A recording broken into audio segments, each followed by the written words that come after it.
That guy is truly strange. He never answers straight, always asking questions until people drive themselves mad. The nickname, the one who only answers with questions, quickly spreads through the neighborhood like a mysterious urban legend. The wealthy beggar and the art of repositioning.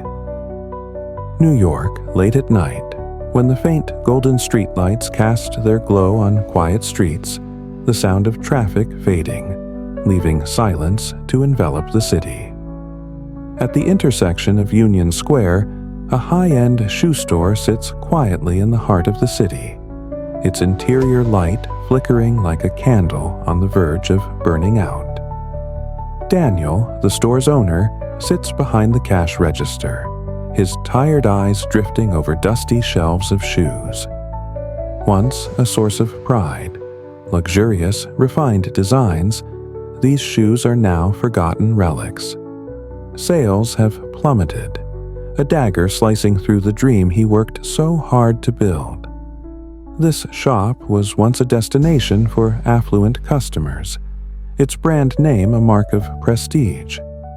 But now, old clients seem to have forgotten it, leaving Daniel with endless rows of numbers in his ledger. He rubs his forehead, searching for a way out, but the more he thinks, the hazier his mind becomes. Suddenly, the glass door rattles, the wind chime tinkling faintly in the stillness. A figure steps in, slow and enigmatic. The wealthy beggar has arrived. Daniel looks up, frowning, his voice tinged with irritation at the uninvited guest. "What do you want to buy?" He doesn't reply. He walks slowly past the shelves, his sharp eyes fixed on each pair of shoes, as if reading a story Daniel can't see. Then he stops, turns to him, and begins to ask, his voice low but cutting. "Who do you sell to?" Daniel blinks, caught off guard by the sudden question. "I sell to high-income people." "Are you sure?" "Of course. My shoes are premium." "Then why aren't they buying any more?" Daniel falls silent, the question striking him like an arrow to the heart. The beggar runs his fingers over a glossy Oxford shoe, a gentle but deliberate motion, then continues. "Why did people used to buy them?" "Because they're luxurious." "So why did they stop?" Daniel presses his lips together at a loss for words. The beggar turns, locking eyes with him, his gaze piercing through every defense. "Is it because your shoes don't suit them anymore?"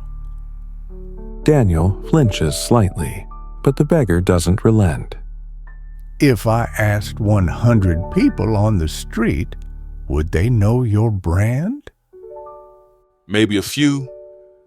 "A few? Or does no one remember it?" Daniel clamps his mouth shut, unease rising within him. The beggar presses on, his tone steady but challenging. "When was the last time you changed your strategy?" 5 years ago. "So, are you still selling to the same customer group now?" "Yes." "Are you sure?" Daniel's heart pounds as if cornered. The beggar's endless questions hammer away at the beliefs he'd clung to. He crosses his arms, leaning against the counter, his sharp eyes never leaving Daniel. "Do you know why your old customers aren't coming back?" Daniel shakes his head, helpless. The beggar smirks faintly, a smile laced with mystery. "Then why do you think they will?" Daniel opens his mouth to speak but finds no answer. The beggar shrugs, turns, and heads for the door, leaving behind a heavy silence. Daniel, stunned, shouts in a panic. "Wait, are you saying I need to change something?" He doesn't respond, only leaving one final line before disappearing through the glass door, his low voice echoing like a challenge. I didn't say anything. I just asked. The next day and the day after, and for the entire week that followed, Daniel couldn't sleep. The beggar's questions reverberated in his mind like an unending nightmare. Why did customers buy before? Why did they stop? Why would they come back? Every time he settled on an answer, another question surfaced, unraveling his reasoning. Each time he told himself he didn't need to change, the beggar's voice rang in his head, cold and sharp. Are you sure? Even the staff began to notice Daniel's shift. One chuckled, whispering to a coworker, "The boss has been like a ghost since meeting that beggar." Another laughed, their tone tinged with mockery. "That guy's a weirdo. Never answers straight, just asks until you lose your mind." The nickname, "the one who only answers with questions," spread quickly through the neighborhood, like a cryptic urban legend. One night, Daniel jolted awake, eyes wide and blazing as if he'd found light in the darkness. Finally, he understood. His shoes no longer fit his old customers, not because of poor quality, but because the customers had changed. He'd been selling to wealthy middle-aged folks who loved traditional, elegant shoes, but they weren't the big spenders anymore. Now it was the young, new entrepreneurs, modern fashion lovers who were ready to spend. They didn't want rigid shoes. They wanted something luxurious yet dynamic, reflecting their style. Daniel fired up his computer, hands trembling with excitement. He began sketching a complete overhaul, a bold repositioning of his brand. 3 months later, his shoe brand graced the cover of GQ magazine, no longer the stiff, traditional pairs of old. Now it was a new line, premium leather shoes fused with sneaker flair, designed for the young entrepreneurial generation. A new slogan emerged, short but powerful. Elegance doesn't mean rigid. Customers flooded in, the shop buzzing like never before. Those who thought the brand was dead stood in awe.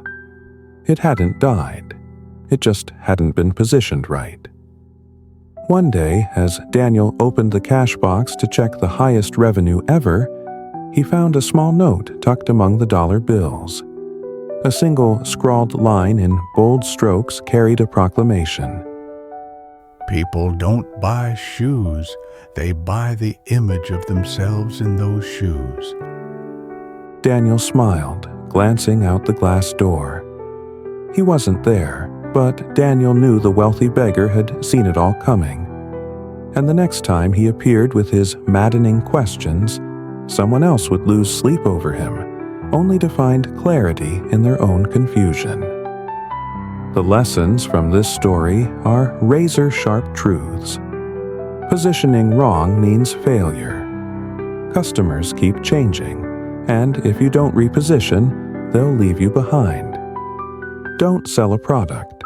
Sell the image customers want to see of themselves, because they don't buy shoes.